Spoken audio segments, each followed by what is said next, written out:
كده الفيديو اللي بيضحك ده، في واحدة كده أول مرة تركب عربية في حياتها. تقول لك إيه؟ أنا أول مرة أسوق بالقادم أحلى. هي هتركب الحمار، يعني بعد سنتين ثلاثة تركبي إيه مثلا؟ أنت ركبت حمار هتركبي إيه؟ عجلة؟ مش فاهم. بس حاجة حلوة، حاجة كويسة بصراحة. دي واحدة من الأرياف يا جماعة بتقول لك، اسمع معايا كده الفيديو، بتقول لك إيه؟ القادم أحلى. سايقة عربية كارو. خلي بالك العربيات رخصت دلوقتي. خلي بالك العربيات ببنزين رخصت دلوقتي. الحقيقة يا بنت، الحقيقة يا بنت، جابيلك عربية يا بنت عشان تركبيها، عشان تسوقيها يا بنت.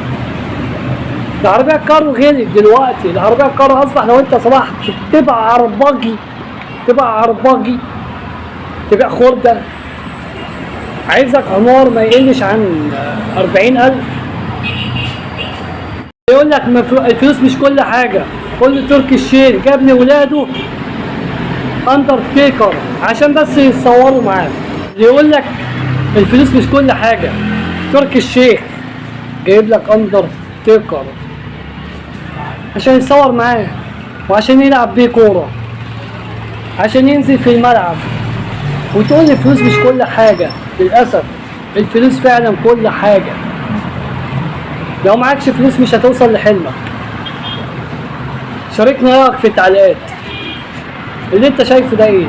الفلوس كل حاجة ولا الفلوس؟ لحد نهاية الفيديو الاشتراك في القناة وفعل الجرس عشان يوصلك كل جديد. والسلام عليكم.